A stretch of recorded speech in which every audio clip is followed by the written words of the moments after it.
Halo semuanya, selamat datang di channel Next Trend. Ini adalah Oppo Reno 5 yang sudah banyak kalian tunggu videonya, baik kalian yang mau beli atau yang sudah beli Reno 4 dan mau tahu apakah keputusan kemarin ada sebuah penyesalan atau tidak. Bersama gue Bagus, ini adalah unboxing dari Oppo Reno 5.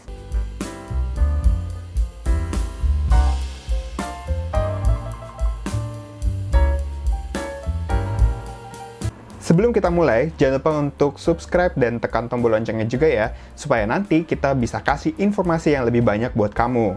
Terima kasih atas dukungannya. Lanjut. Pertama, mari kita mulai dari unboxing.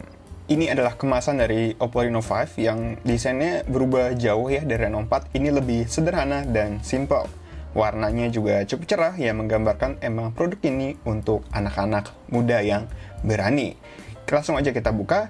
Di dalamnya seperti biasa ada kotak kecil yang isinya itu adalah kertas start guide, terus buku panduan, SIM ejector, dan jelly case. Dan inilah perangkatnya, cuman kita pinggirin dulu. Di bawahnya ada earphone, ya masih dapat earphone. Lalu ada kabel USB-A to USB-C. Lalu ada chargeran yang agak unik nih. Ini mengingatkan gue sama chargerannya Oppo Find X2 Pro. Terus ada label SuperVOOC, padahal waktu diperkenalkan tidak dilabeli sebagai SuperVOOC. Ini dayanya sekitar 50 watt ya, dan dia mendukung Qualcomm Quick Charge dan power delivery hingga 15 watt. Langsung aja ke perangkatnya. Di sini ada beberapa poin keunggulan seperti AI Mix Portrait, Dual View Video, AI Highlight Video, 50 watt flash charge, dan 90 Hz refresh rate untuk layarnya. Ya, ini dia. Langsung aja kita bahas. Kalau kita bicara soal desainnya aja, bahasa desain dari Reno 5 ini masih sama seperti Reno 4 ya. Wajar aja kalau bentuknya nggak berbeda dari Reno 4, khususnya sih varian yang Pro. Karena modul kameranya agak melebar sedikit dibandingkan Reno 4 standar, tapi secara sekilas memang mirip. By the way, yang gue dapat ini adalah varian warna hitam yang biasa aja sebenarnya dan masih agak fingerprint magnet. Ada satu lagi varian warna silver yang pernah gue pegang, dia lebih kasar teksturnya dan bisa ganti-ganti warna kalau sudut pandangnya berubah dan nggak fingerprint magnet. Tapi gue nggak akan bahas soal itu karena yang gue pegang ini bukan varian yang itu. Tapi Reno 5 ini masih terasa ramping kok ketika dipegang. Overall gue suka banget sama pengalaman memegang perangkat Reno 5 ini. Apalagi yang baru, lihat depannya. Layarnya sih masih AMOLED 6,4 inch Full HD+, tapi selain punch hole yang mengecil jadi satu kamera saja, refresh rate-nya sudah 90 Hz, standar 2021 lah ya. Jadi pas scrolling menu, layarnya tuh tampilannya lebih halus dan ada beberapa game yang juga mendukung. Meskipun ya belum semua aplikasi game mendukung, terutama game-game populer. Namun, dengan semakin banyaknya smartphone yang memiliki refresh rate 90 Hz, gue berharap sih makin banyak judul game yang akan ikut mendukung frame rate yang tinggi. Sisanya ya khas AMOLED lah ya, warna kontras, sangat vivid, dan nyaman banget di mata. Pokoknya oke. Nah, selanjutnya adalah hidangan utama dari Oppo Reno 5 ini, yaitu kameranya. Di bagian depan ada satu kamera selfie 44 megapiksel yang lebih besar nih dibandingkan 40 megapiksel di Reno 4. Gue akan kasih sampel foto-fotonya dulu ya sebelum gue lempar fitur-fiturnya. Seperti biasa, warnanya menurut gue sih enak banget dan skin tone-nya khas Oppo lah ya, natural. Sedangkan di bagian belakang ada 4 kamera yang susunannya memang mirip sih sama Reno 4 Pro. Kamera utama 64 megapiksel, kamera ultrawide 8 megapiksel, dan 2 buah kamera 2 megapiksel yang masing-masing adalah kamera makro dan mono. Hasilnya gue masih suka seperti di Reno 4. Warnanya natural, enak banget pas masuk Lightroom, HDR-nya juga mantep. Ya nanti gue akan cerita banyak lah ya soal kamera ini pas review. Nah, ada beberapa fitur nih yang dibawa oleh Oppo untuk Reno 5 ini. Pertama itu ada AI Highlight Video yang bisa memperbaiki hasil video, jadi bagian yang gelap mungkin karena kurang cahaya atau backlit bisa jadi lebih bagus dan warnanya juga lebih keluar. Ada juga AI Mix Portrait yang bisa bikin video kreatif seperti ini, kayak bikin video klip gitu. Terus yang terakhir adalah Dual View Video yang bisa merekam kamera depan dan kamera belakang secara bersamaan.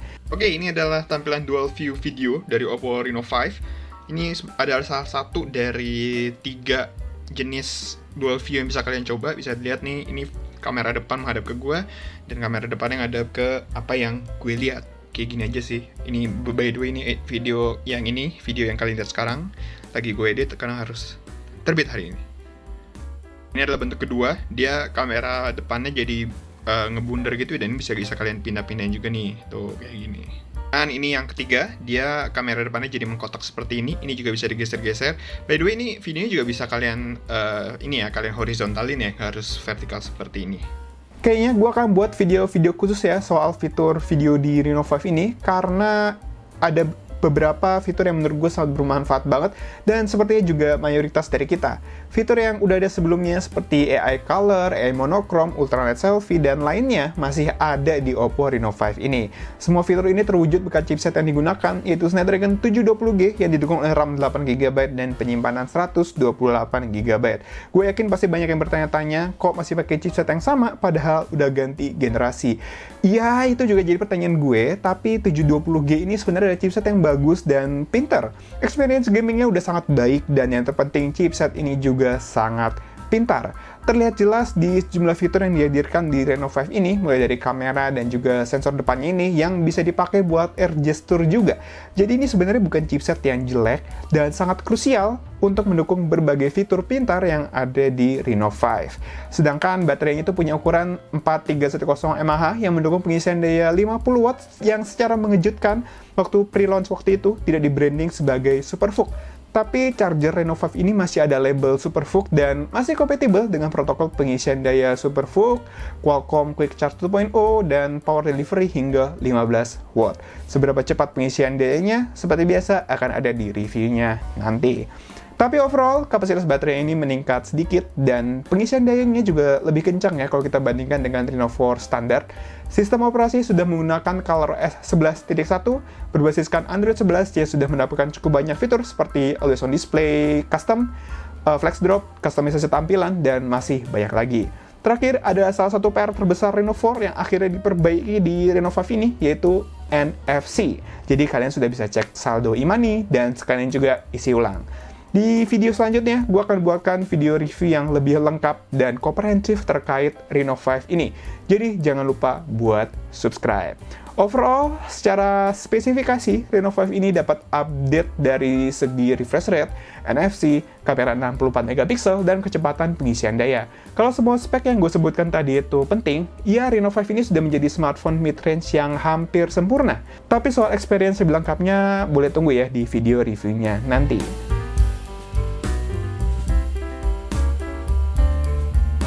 Sekian dari Bagus, jangan lupa untuk like dan share video ini, terus juga di kolom komentar pendapat kalian soal video ini. Follow semua sosial media Nextrend yang ada di deskripsi, jangan lupa main-main ke situs nextrend.grid.id untuk update berita teknologi terkini. Jangan lupa subscribe dan tekan tombol loncengnya juga buat yang belum. Terima kasih sudah menonton, sampai jumpa di video-video Nextrend berikutnya.